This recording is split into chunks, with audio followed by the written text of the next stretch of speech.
when I'm looking for a pastor on my staff, or if I'm part of a search process by which we're looking for a new pastor for some job,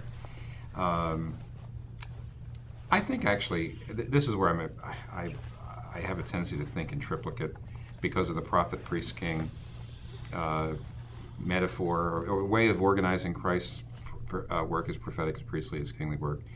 The prophetic aspect is I want somebody who really understands the gospel and is theologically sound. You might say the kingly aspect is I want someone who really has gifts that match the job. And the fact is that all pastoral jobs are different.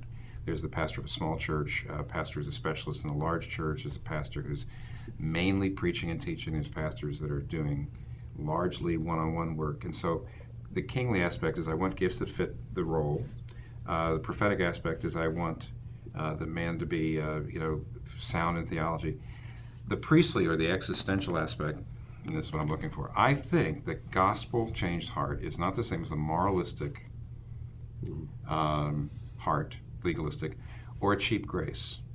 A heart that basically says God loves everybody, and says God loves everybody, but doesn't look at the costliness of the grace.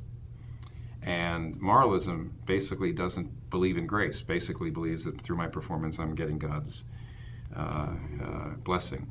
And I would say a moralistic heart tends to be morally serious, but it lacks joy and it lacks a sort of deep level poise and peace. There's a kind of restlessness and unhappiness all the time.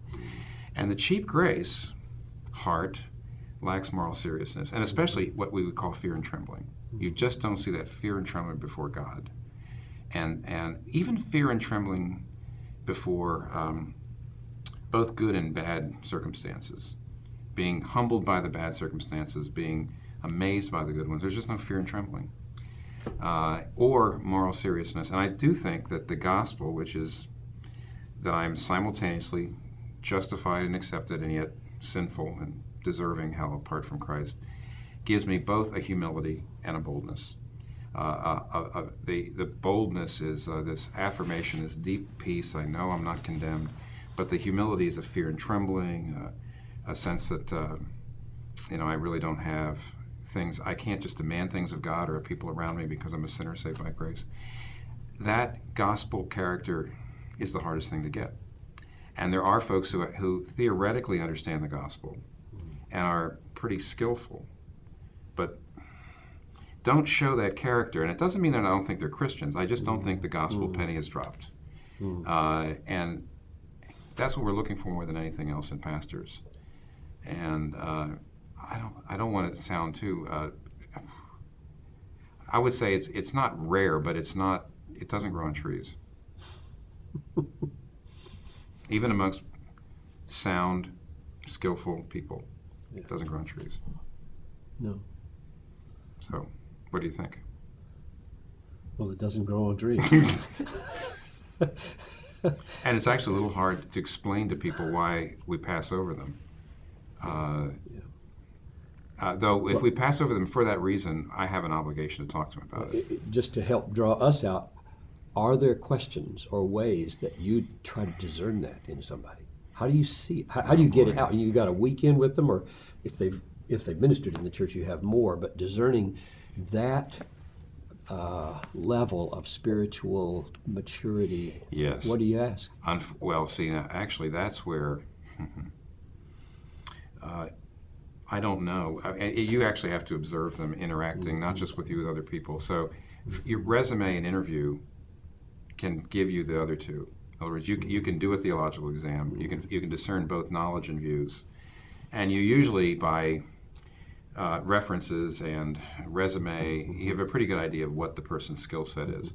But you actually have to be with the person in some normal situations. That's the reason why, even though we've only done this with church planters, my denomination and Redeemer has developed what we call an assessment center to look for church planters only. You spend 3 or 4 days with a person, maybe a guy and his wife, with other people who are candidates, and you put them in you see them interacting with each other. You see them over meals. You you ask them questions, you give them case studies, and you actually, they start to let their guard down a little bit and become themselves. And I think it's easier just to discern those things. Right. Now, if you ask me for what are you actually looking for, even that would be a bit of a challenge, but I think I could come up with it. But how do you find it? You really can't do it through a resume or an interview.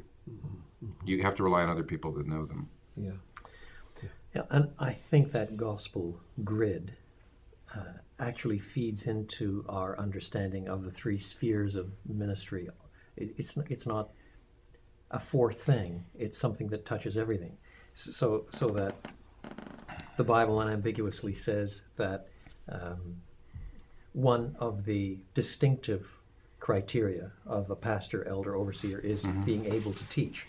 Well, at a certain level, that means having something to say and being able to communicate it. Yeah. Not less than both. Right. But on the other hand, I can introduce you to some biblical scholars who know a vast amount about the Bible and who are very good communicators who aren't even believers. Right. And then there are others who have a fair grasp of theology, and you really do think that they are believers, but as you say, the gospel has not so penetrated their lives that the way they put things together is somehow not biblically rich. It's not gospel-centered. And so the able to teach criterion that is mentioned in 1 Timothy 3 has to be fleshed out by all of the relational matters of teaching that come out in all the pastoral epistles. How you approach a young woman, how you approach an older man, rebuke those who have a whole lot of money and are being greedy. And all of these things begin to work out in dynamics and relationships as part of the teaching office. You can't separate the things after a while. And then how the gospel is working out in your life is manifested on all of those fronts all the time. What we're talking about here is what we're looking for in partners in ministry and staff. And you've stressed prophet, know your theology, king, have the right gifts, and then priestly. Which is more existential. Yeah, inside. the personal thing. But I don't want to give the impression, and I'm sure you don't mean to, that the first one's a given and easy. No. It's not easy to detect. For this reason, at least tell me if this is right. We have found in our pastoral searches that we have a very significant document called the Elder Affirmation of Faith, and we'll send it out. Yes, no disagreements. That's not what we're after. We're after in staff. This is eldering elder, right? The ability to articulate, defend. So not read a paragraph and agree, which is that's way beyond what most churches do. You don't want them just to be able to recognize it, but actually produce it. Yes, because they're called to teach And defend it. This is the layer of leadership that have to take probably in our churches pretty competent lay people, and lead them, inspire them, and so finding that I think requires conversation. You get them, first of all, they're signing off, you know what you're coming for, but then you ask them, how do you say particular redemption? How do you say limited atonement? Explain you like that phrase? Right. Yeah, say it so that a 12-year-old or which kind of puts people, it becomes nervous, and people don't like to make people nervous, and therefore a lot of staffing interviews are wimpy because relational feelings are so high. If you start to put somebody on the spot, then you might ruin the relationship before it gets started. And so I just think there's a lot of hesitancy even to nail down the prophetic piece. Interesting. Actually, even that would probably be better discerned if you were if you took a period of time and spent a couple of days with people and in a variety of situations than just simply had an interview. Even that would be easier to discern. Yeah.